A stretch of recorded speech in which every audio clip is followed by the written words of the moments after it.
18వ అధ్యాయము. ఆ కాలమున శిష్యులు యేసునొద్దకు వచ్చి, పరలోక రాజ్యములో ఎవడు గొప్పవాడని అడుగగా, ఆయన ఒక చిన్న బిడ్డను తన యొద్దకు పిలిచి వారి మధ్యను నిలువబెట్టి ఇట్లనెను: మీరు మార్పు నొంది బిడ్డల వంటి వారైతేనే గాని పరలోక రాజ్యములో ప్రవేశింపరని మీతో నిశ్చయముగా చెప్పుచున్నాను. కాగా ఈ బిడ్డవలే తన్ను తాను తగ్గించుకునివాడెవడో వాడే పరలోక రాజ్యములో గొప్పవాడు. మరియు ఈలాటి ఒక బిడ్డను నా పేరిట చేర్చుకొనువాడు నన్ను చేర్చుకొనును. నా యందు విశ్వాసముంచు ఈ చిన్నవారిలో ఒకనిని అభ్యంతరపరచువాడెవడో వాడు మెడకు పెద్ద తిరుగటి రాయి కట్టబడిన వాడై మిక్కిలి లోతైన సముద్రములో ముంచివేయబడుట వానికి మేలు. అభ్యంతరముల వలన లోకమునకు శ్రమ. అభ్యంతరములు రాక తప్పవుగాని ఎవని వలన అభ్యంతరము వచ్చునో ఆ మనుష్యునికి శ్రమ. కాగా నీ చెయ్యి అయినను నీ పాదమైనను నిన్ను అభ్యంతరపరచిన ఎడల దానిని నరికి నీ యొద్ద నుండి పారవేయము. 2 చేతులును 2 పాదములను కలిగి నిత్యాగ్నిలో పడవేయబడుట కంటే కుంటి వాడవుగానో అంగహీనుడవుగానో జీవములో ప్రవేశించుట నీకు మేలు. నీ కన్ను నిన్ను అభ్యంతరపరచిన ఎడల దాని పెరికి నీ యొద్ద నుండి పారవేయము. 2 కన్నులు కలిగి అగ్నిగల నరకములో పడవేయబడుట కంటే ఒక కన్ను కలిగి జీవములో ప్రవేశించుట నీకు మేలు. ఈ చిన్నవారిలో ఒకరినైనను తృణీకరింపకుండా చూచుకొనుడి. వీరి దూతలు పరలోకమందున్న నా తండ్రి ముఖమును ఎల్లప్పుడూ పరలోకమందు చూచుచుందురని మీతో చెప్పుచున్నాను. మీకేమి తోచును? ఒక మనుష్యునికి 100 గొర్రెలుండగా వాటిలో ఒకటి తప్పిపోయిన ఎడల 99 కొండల మీద విడిచి వెళ్లి తప్పిపోయిన దానిని వెదకడా? వాడు దాని కనుగొనిన ఎడల 99 గొర్రెలను గూర్చి సంతోషించునంతకంటే దానిని గూర్చి ఎక్కువగా సంతోషించునని మీతో నిశ్చయముగా చెప్పుచున్నాను. అలాగునని ఈ చిన్నవారిలో ఒక్కడైనను నశించుట పరలోకమందున్న మీ తండ్రి చిత్తము కాదు. మరియు నీ సహోదరుడు నీ ఎడల తప్పిదము చేసిన ఎడల నీవు పోయి నీవును అతడును ఒంటరిగానున్నప్పుడు అతనిని గద్దించుము. అతడు నీ మాట వినిన ఎడల నీ సహోదరుని సంపాదించుకొంటివి.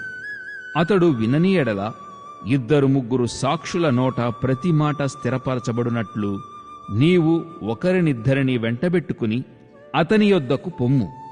అతడు వారి మాటయు వినని ఎడల ఆ సంగతి సంఘమునకు తెలియజెప్పుము. అతడు సంఘపు మాటయు వినని ఎడల అతనిని నీకు అన్యునిగాను సుంకరిగాను ఎంచుకొనుము. భూమి మీద మీరు వేటిని బంధింతురో అవి పరలోకమందును బంధింపబడును. భూమి మీద మీరు వేటిని విప్పుదురో అవి పరలోకమందును విప్పబడునని మీతో నిశ్చయముగా చెప్పుచున్నాను.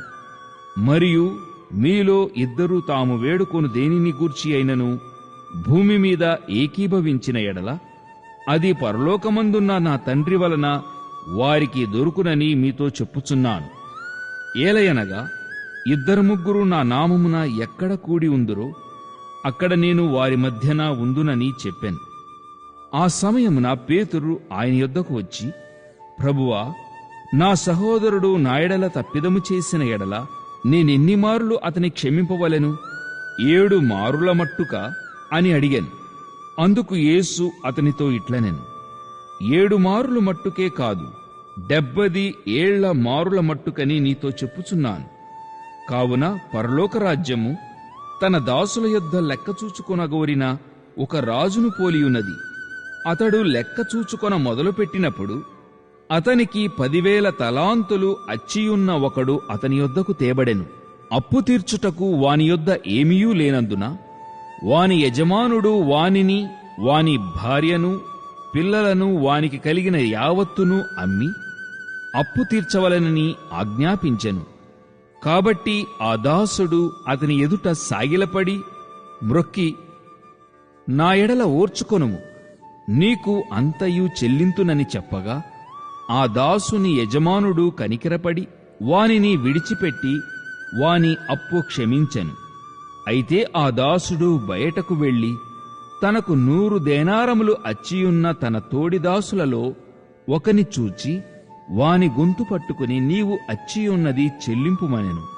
అందుకు వాని తోడిదాసుడు సాగిలపడి నా ఎడల ఓర్చుకొనుము, నీకు చెల్లించదనని వానిని వేడుకొనెనుగాని వాడు ఒప్పుకొనక అచ్చియున్నది చెల్లించు వరకు వానిని చెరసాలలో వేయించెను.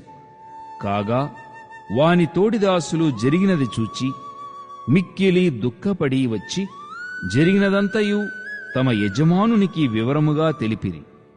అప్పుడు వాని యజమానుడు వానిని పిలిపించి, చెడ్డదాసుడా, నీవు నన్ను వేడుకొంటివి గనుక నీ అప్పంతయు క్షమించితిని.